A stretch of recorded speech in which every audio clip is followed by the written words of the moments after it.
Ciao amici di YouTube, sono Vincenzo, benvenuti anche questo sabato sul mio canale e nel mio piccolo laboratorio. Ultimo video prima di qualche settimana di fermo estivo. Una cara amica di famiglia, nonché una grande artista, ha regalato questo quadro a mia moglie per il suo compleanno.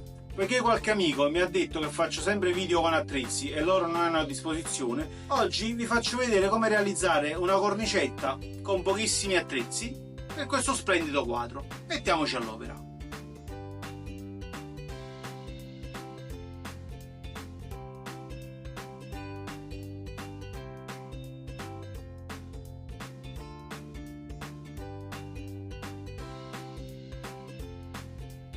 Questo supporto era di mio padre, penso che abbia ad occhio e croce una quarantina di anni e si vede anche dalla patina di ruggine che ha creato la lama da entrambi i lati.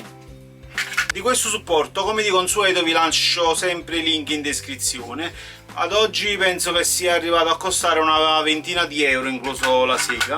Per utilizzare questo tipo di supporti possiamo fissarli al piano oppure usare un morsetto, ci sono questi scansi fatti apposta, e per utilizzarlo correttamente si deve mandare con queste due linguette in battuta sul ripiano in modo che non si possa muovere. Io avendo il piano martire adesso lo avvito, voi potete anche bloccarlo con un morsetto.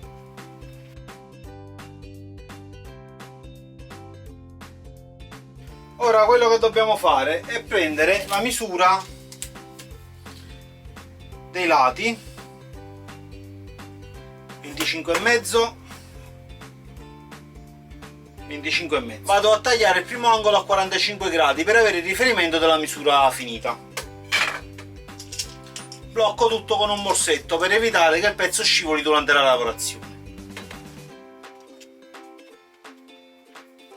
All'interno di queste incisioni ci sono delle sferette a molla che terranno ferma la sega durante il movimento. Ok, siamo pronti per tagliare. Movimento lento e costante, senza premere eccessivamente. Diamo al tempo alla lama di tagliare il materiale.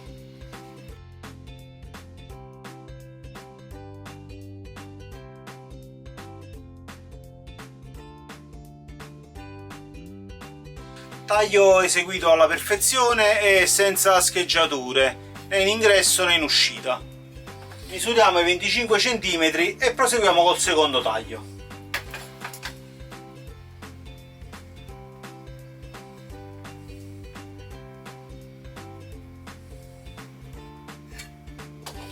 Riporto in superficie il segno del 45 gradi.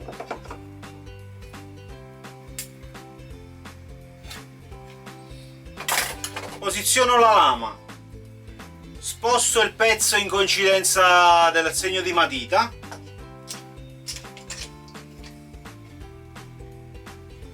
blocco senza far spostare tutto e procedo con il secondo taglio.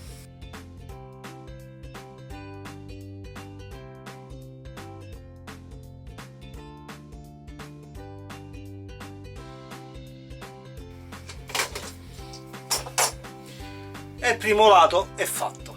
Procedo allo stesso modo con gli altri tagli.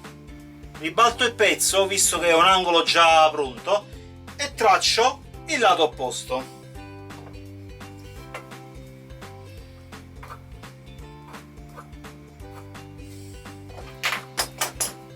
Lama.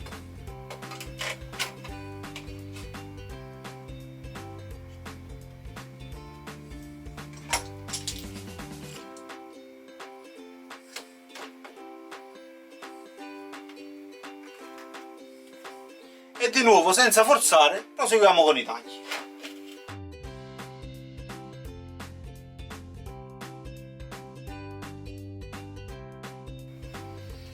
I primi due lati sono pronti, andiamo a tagliare gli altri due.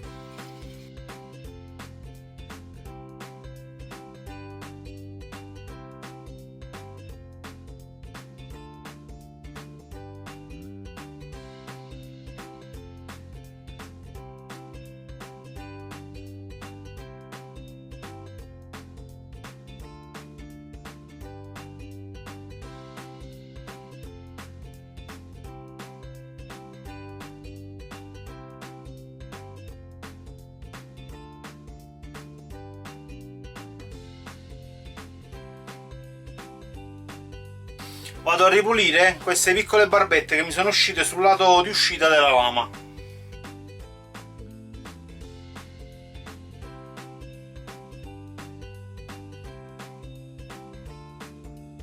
Taglio pulito, siamo pronti per l'incollaggio. Tolgo le etichette adesive con un phon, va bene anche un phon per capelli, perché con VD40 lascerei impronte di olio sul legno che non mi consentirebbero una corretta verniciatura.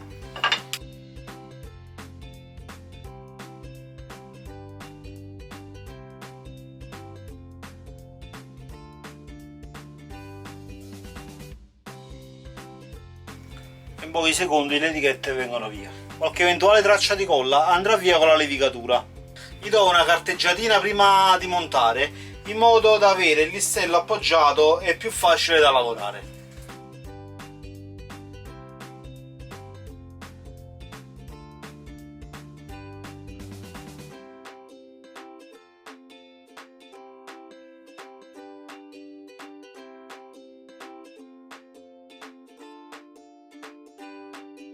Per l'incollaggio avete libera scelta, io utilizzo questo tendi cinghia che trovo molto comodo e che non costa neanche un occhio della testa.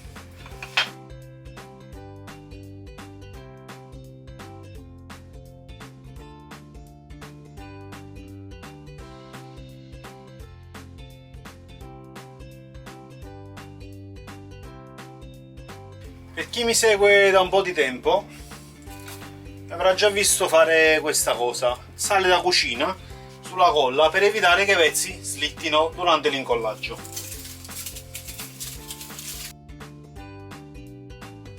Normale sale da cucina.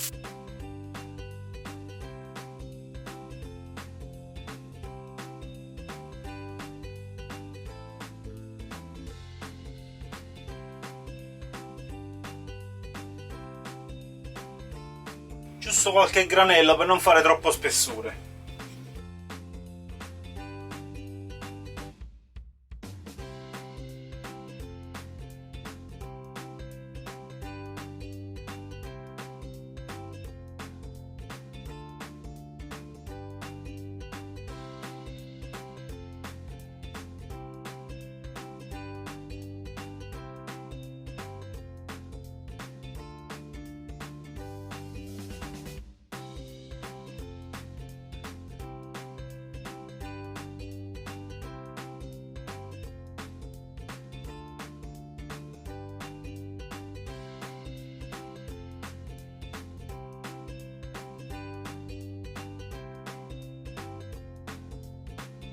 Ora attendo l'asciugatura. Mentre si asciugava la colla è arrivato il microfono nuovo. Fatemi sapere se si sente meglio rispetto alla prima parte del video.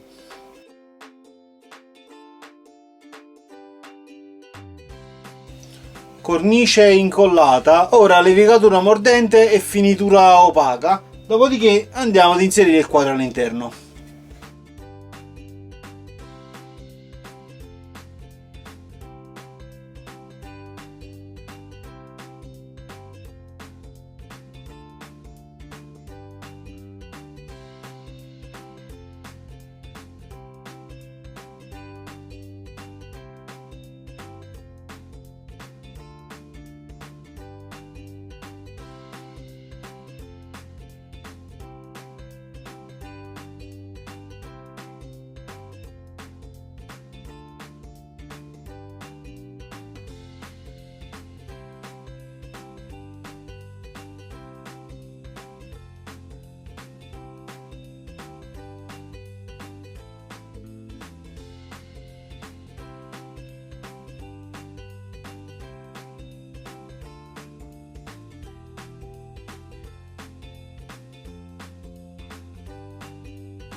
E rieccoci amici, anche per questo sabato è tutto. In questo video vi ho fatto vedere con pochissimi attrezzi, anche economici e soprattutto nel mio caso vecchi, come si riesce a realizzare comunque qualcosa di più che soddisfacente. Come vi dicevo all'inizio, il canale va per qualche settimana in vacanza perché le temperature qui nel laboratorio sono insostenibili. Vedrò di realizzare qualcosa in esterna per portarmi avanti con la programmazione di settembre. Ricordatevi sempre del giveaway della troncatrice a 1000 iscritti, quindi se non siete iscritti iscrivetevi per non perdere la possibilità di partecipare all'estrazione.